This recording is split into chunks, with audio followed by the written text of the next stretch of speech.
We're here back with another video, and welcome to another episode of Regiment Rewind, where I discuss how the Newfoundland Regiment have been doing as of late. And the regiment win 4-2 over the Cape Breton Eagles to go up the series 2-1 and go up the series for the first time ever in franchise history. So that's pretty cool, not gonna lie. But the regiment winning 4-2 in Cape Breton without Dawson Sharkey, not bad if you ask me. So, Regiment with a 4-2 win, and they'll play again tonight versus Cape Breton for Game 4 and a chance to go up 3-1 over the Eagles.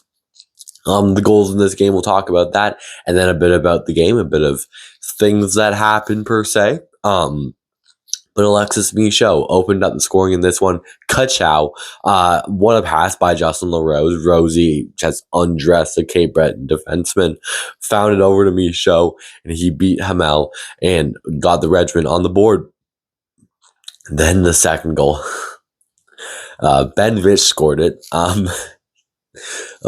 This one's a funny one because I'm going to actually talk about this one like a lot. So there was a bit of weird offensive zone pressure from the regiment. Then it goes out into the neutral zone. I believe it's Will Reynolds that fires it down into the corner. And I think it goes off the stanchion or something.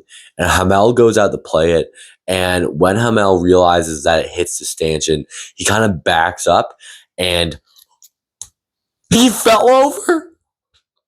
Would you believe it? I can't. I can't believe that Felix Hamel fell over. Third game in a row. Little slippery if you couldn't tell. Ice is a bit slippery, Felix. I have to tell you. But anyways, he falls over. Ben Vitch gets the puck with the wide open net, and he buries it. He should have slap shotted it in, to be honest with you. Show Felix how to play goaltender. Like, oh my gosh. Buddy's going like falling over 3 or 4 times a game, but this time it actually worked for the regiment. So hey, Felix, you can fall over as much as you want from now on. Here, I'll shake it for you. You can fall over as much as you want as long as you're giving the regiment goals. So that made the game 2-0 for the regiment. Or no, it was actually 2-1 because Cape Breton scored in like the first 15 seconds of play or something. It was a weird bounce in front. It was Maxime Sautier with the goal. But also the next goal for the regiment was the one that I found a bit interesting as well.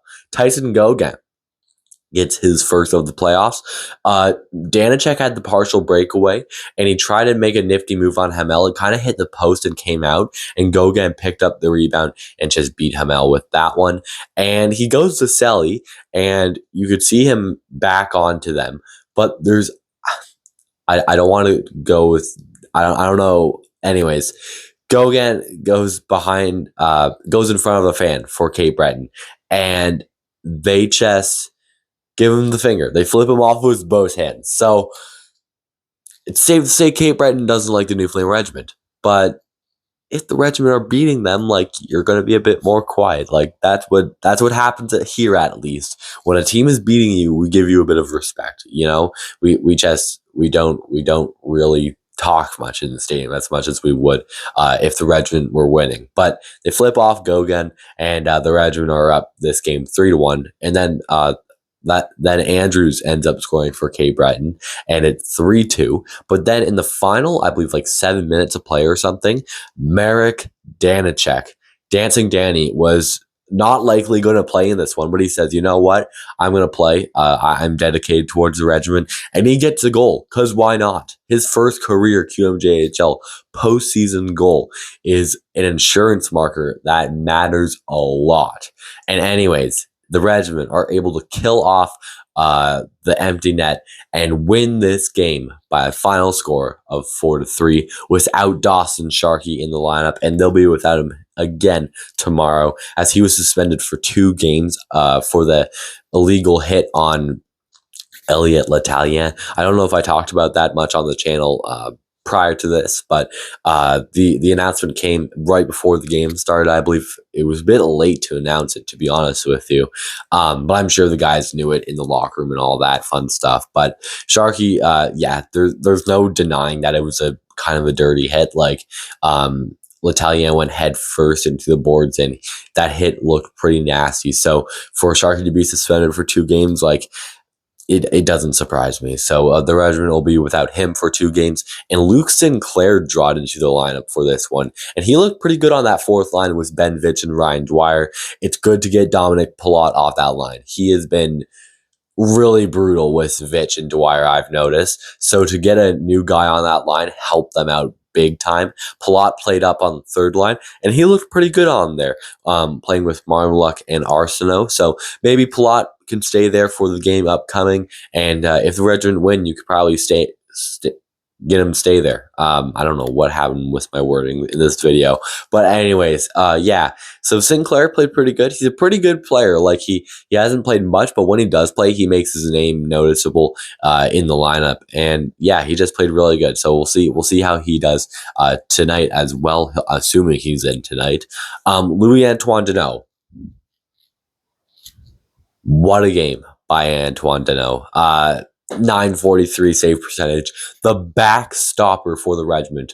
What a game from him. There's no doubt who the better goaltender in this series is between Louis-Antoine Deneau and Felix Hamel. Actually, Louis-Antoine Deneau can stay on his feet. I can't believe it. Like, it's crazy how that stuff works, honestly. Felix Hamel, 840 save percentage.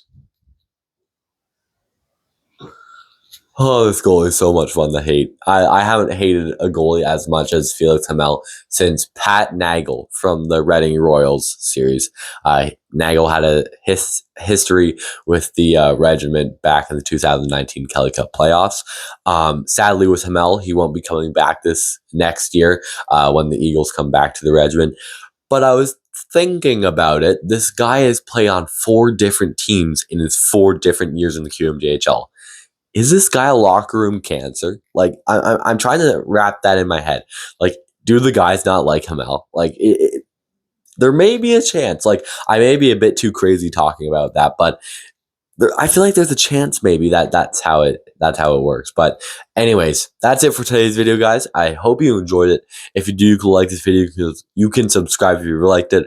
We're on the road to 400 subscribers, and we're almost there. So if you haven't hit that subscribe button already, I would truly appreciate it. That's going to be it for today's video, guys. Hopefully in the next recap, we can not talk about Hamel trying to fall over all the time, because it's been happening way too much. But if it gives Regiment offensive chances, I don't mind it. I'll shake it on it, Felix. That's it for today's video, guys. I'll talk to you all again soon.